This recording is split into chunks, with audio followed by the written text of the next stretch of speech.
Halo sahabat IPA, apa kabarnya? Hari ini kita akan memasuki materi baru, yaitu bab 2, klasifikasi makhluk hidup. Namun sebelum kita membahas tentang klasifikasi atau pengelompokan makhluk hidup ini, kalian diharapkan dapat membedakan antara makhluk hidup dengan benda tak hidup dan menjelaskan ciri-ciri makhluk hidup. Masih ingatkah kamu objek apa saja yang menyusun lingkungan?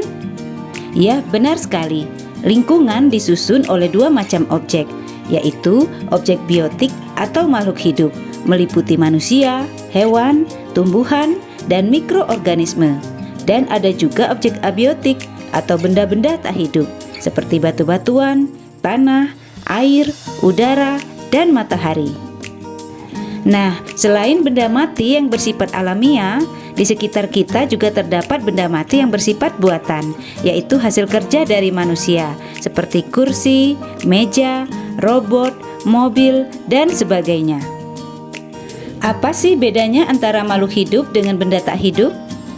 Coba kita bandingkan beberapa contoh berikut ini. Nah, ada kucing dan ada boneka kucing. Coba pikirkan apa persamaan dan perbedaannya. Ya, persamaannya mereka memiliki bentuk yang serupa, tetapi bedanya kucing bernapas, kalau boneka kucing tidak bernapas. Kucing dapat berkembang biak, boneka kucing tidak dapat berkembang biak. Selanjutnya ada manusia dan robot.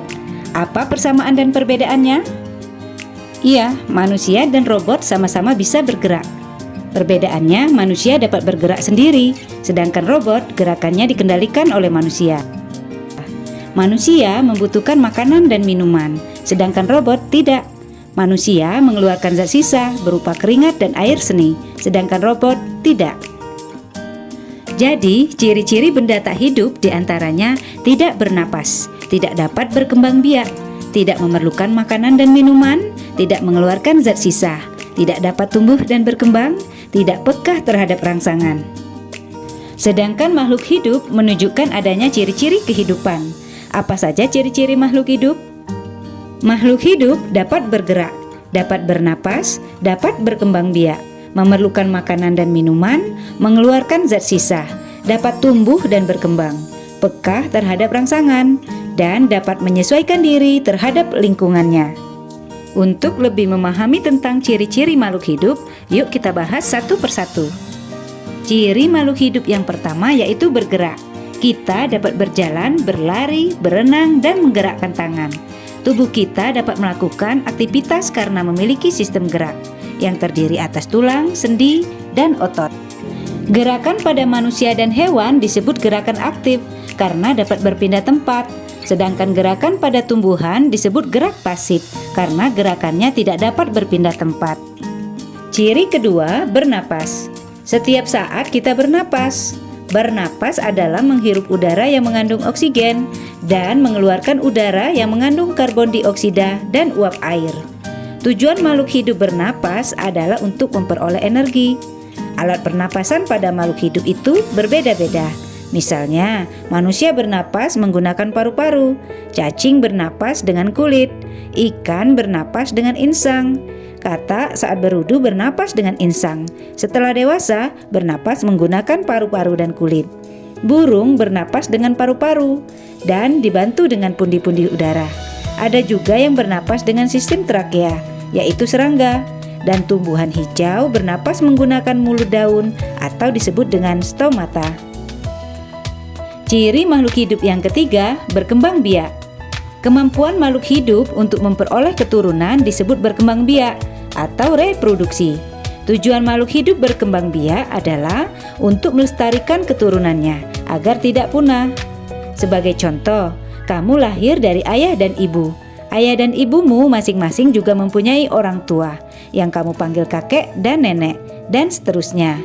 Cara makhluk hidup berkembang biak berbeda-beda. Pada hewan, ada yang berkembang biak dengan cara bertelur, seperti ayam dan burung. Ada juga yang berkembang biak dengan cara beranak atau melahirkan, seperti kucing dan sapi. Pada tumbuhan, ada yang berkembang biak dengan melalui bijinya, yang disebut dengan secara generatif. Ada juga yang berkembang biak melalui bagian tubuh induknya, secara vegetatif. Ciri makhluk hidup keempat yaitu memerlukan makanan dan minuman. Untuk beraktivitas, setiap makhluk hidup memerlukan energi. Untuk memperoleh energi, makhluk hidup memerlukan makanan dan minuman. Berdasarkan jenis makanannya, makhluk hidup terbagi menjadi 3 kelompok. Ada yang disebut herbivora, yang artinya pemakan tumbuh-tumbuhan. Ada yang disebut karnivora, pemakan hewan atau daging, dan omnivora, yaitu pemakan tumbuhan dan hewan, atau disebut juga dengan pemakan segalanya. Sedangkan tumbuhan umumnya membutuhkan makanan berupa unsur hara dan air yang diserap dari dalam tanah untuk bahan proses fotosintesis. Ciri kelima, mengeluarkan zat sisa. Manusia dan hewan mengeluarkan zat sisa yang sudah tidak berguna lagi bagi tubuhnya. Misalnya, mengeluarkan keringat, gas karbon dioksida, air seni, dan feses atau tinja.